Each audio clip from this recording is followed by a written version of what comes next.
School का पहला दिन। ये कहानी है सूरज की, जो अपने माता पिता के साथ एक शहर में रहता था और उसे नए स्कूल में जाना था।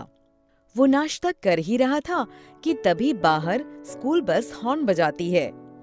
वह अपना स्कूल बैग पीठ पर टांगता है और अपने माता पिता को बाय करते हुए घर के बाहर खड़ी स्कूल बस में चढ़ता है और स्कूल बस चल पड़ती है। वह देखता है कि आगे की एक सीट खाली है। वो उस सीट पर बैठ जाता है। तभी पीछे वाली सीट पर बैठा हुआ राहुल कहता है, देखो, इधर मत बैठो, पीछे आ जाओ।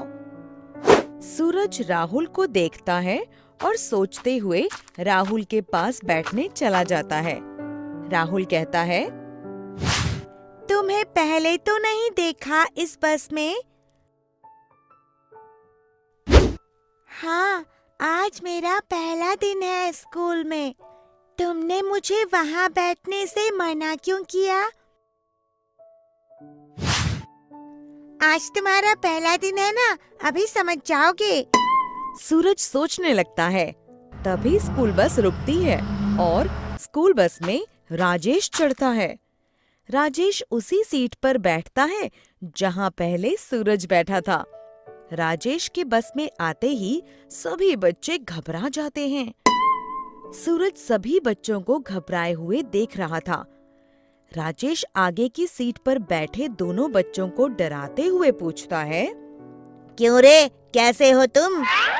दोनों बच्चे डरते हुए कहते हैं, ठीक है राजेश भाई, आप कैसे हो?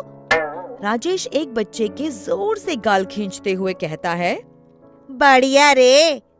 बच्चा चिल्लाता है। आ, आ। ये सब पीछे बैठे दोनों देख रहे होते हैं। तभी राहुल सूरज के कान में कहता है, इसलिए मना किया था मैंने वहाँ बैठने के लिए। थैंक यू दोस्त, थैंक यू, तुमने बचा लिया, नहीं तो आज पहला दिन ही आखिरी दिन हो जाता। तभी राजेश दूसरे बच्चे से कहता है, चल रे, थोड़ा बाजू को दबा दे। वो बच्चा राजेश के बाजू को दबाने लगता है। सूरज राहुल से कहता है, अगर वो सबको इतना तंग करता है तो टीचर से इसकी शिकायत क्यों नहीं करते? इस पर राहुल कहता है, शिकायत की थी, पर उस शिकायत का इस पर कुछ असर नहीं हुआ और जिसने शिकायत की थी उसे इससे तंग आकर मजबूरन स्कूल छोड़कर जाना पड़ा। सूरज खुद से कहता है, लगता है कुछ ज्यादा ही बिगड़ गया है। सूरज अपनी क्लास में पढ़कर दोपहर को स्कूल की छुट्टी के बाद स्कूल बस में सोचते हुए घर पहुंचता है। उसकी माँ उसे कहती है, आ गए बेटे, चल कपड़े बदल ले, मैं खाना लगाती हूँ। माँ टेबल पर खाना रखती है। तभी वो वहाँ आता है और कुर्सी पर बैठकर राजेश के बारे में सोचने लगता है। माँ उसे सोचते हुए देखती है और पूछती है, तो कैसा रहा आज का दिन? दोस्त वोस्त बने या नहीं? वो कहता है, अच्छा, दोस्त तो बने पर एक रह गया है। माँ उसे परेशान देखते हुए पूछती है, मतलब क्या बात है? मुझसे कहो, मैं भी तुम्हारी दोस्त हूँ ना।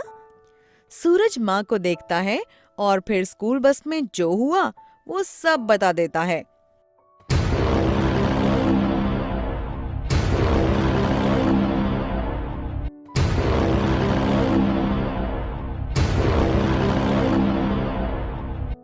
माँ सब समझने के बाद कहती है, जैसे कि तुमने मुझे ये बात दोस्त होने के नाते बताई है, तो मैं भी दोस्त की तरह ही तुम्हें सुझाव दूंगी।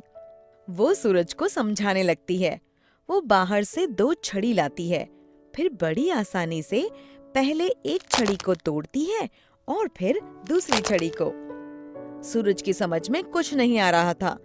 फिर माँ उन चारों छड़ियों को एक साथ तोड़ने की भरपूर कोशिश करती है, पर वो चारों छड़ियाँ एक साथ इतनी मजबूत हो जाती हैं कि टूटती ही नहीं। थक हार कर वो उन छड़ियों को टेबल पर रख देती है। सूरज समझ जाता है वो खुश होकर अपनी माँ के गले लग जाता है और कहता है, मैं समझ गया माँ।